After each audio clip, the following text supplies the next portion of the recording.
पाठ 10 प्रकृति और हम। पाठ प्रवेश। मानव के विकास में प्रकृति का महत्वपूर्ण स्थान है। प्रकृति के बिना हमारा अस्तित्व नहीं हो सकता। यही कारण है कि वेदों में प्रकृति के रूप का यशोगान किया गया है। कवि, लेखक आदि अन्य मानवगण सभी प्रकृति की लीला से चमत्कृत होते हैं। हम आप कभी कहीं जाते हैं तो एकाग्र भाव से प्रकृति के मनोहारी रूप से आकर्षित होते हैं। प्रस्तुत पाठ के लेखक काका कालेलकर प्रकृति का सानिध्य समग्रता से अनुभव करते हैं। मनुष्य एक सामाजिक प्राणी है।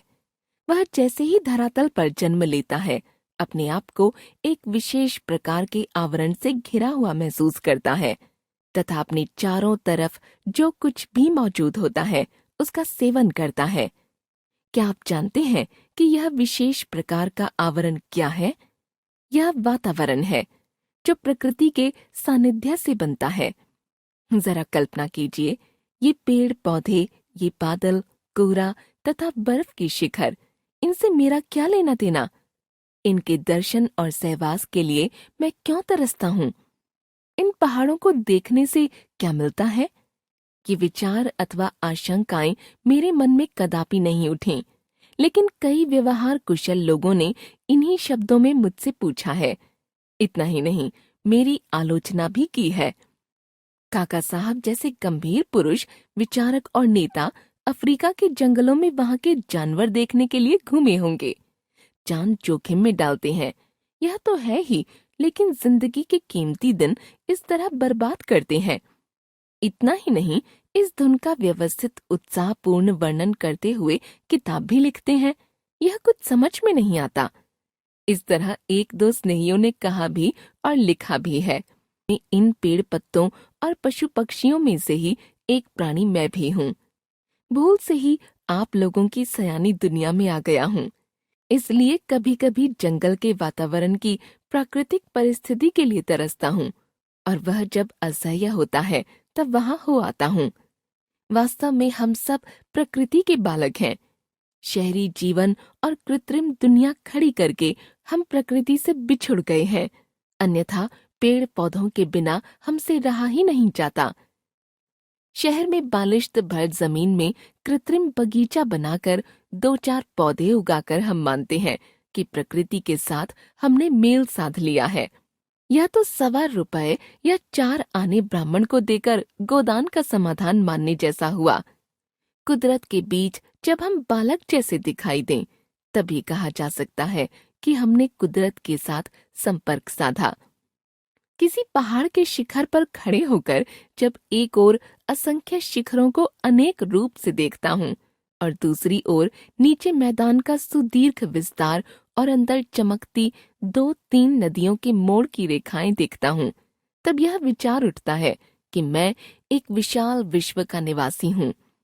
फिर जीवन सार्थक लगने लगता है और मैं एक तरह की कृतार्थता को अनुभव करता हूँ।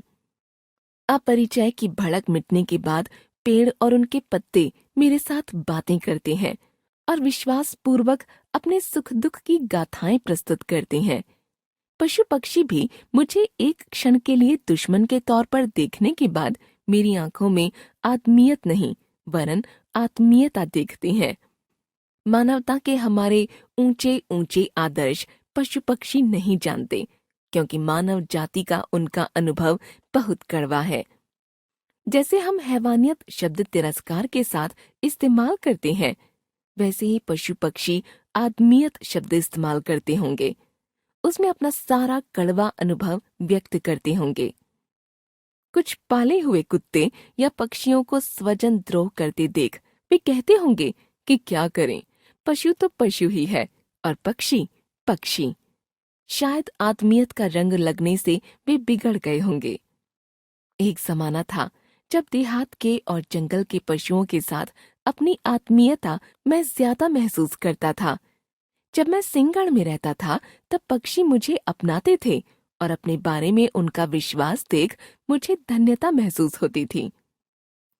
हिमालय में कभी कभी नाटी मनुष्यों और जानवरों को देखकर दुख होता है और उनका सारा विषम जीवन क्रम मेरी नजर के सामने से गुजरता है।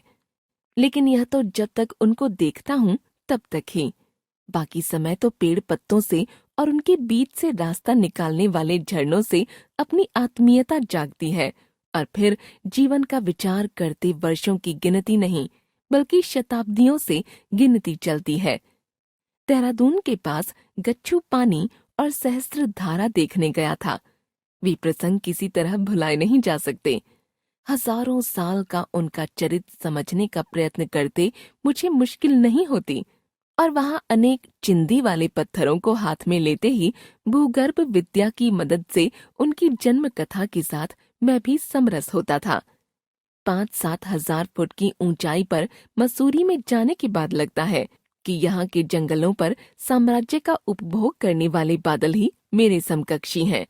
कभी कभी एकाध पक्षी को एक पहाड़ से दूसरे पहाड़ तक की घाटी लांग कर जाते हुए देख मुझे ऐसा लगा है कि पक्षी होकर नहीं लेकिन बादल होकर इन शिखरों के बीच मैं व्योम विहार जरूर करूं। इन चिर हिम शिखरों में और उन पर विहार करने वाले बादलों में मनुष्य को महान सूचना देने की शक्ति है, इसलिए उनके दर्शन को तरसता हूँ। ये बादल देखते ही देखते अपना आकार, अपना स्वरूप और अपना गठन भी बदलते रहते हैं। बादल आगे पीछे, ऊपर नीचे, 10 दिशाओं में दौड़ते हैं, फूलते हैं और पिघल जाते हैं। क्षण में श्वेत, क्षण में श्याम और क्षण में वर्ण विहीन। ये बादल कहते हैं, परिवर्तन से न अकुलाना हमारा व्रत है। परिवर्तन का आनंद लेना और बाद में उससे परे होना ही हमारी जीवन साधना है।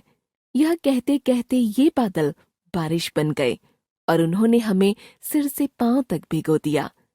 लेखक काका कालेलकर।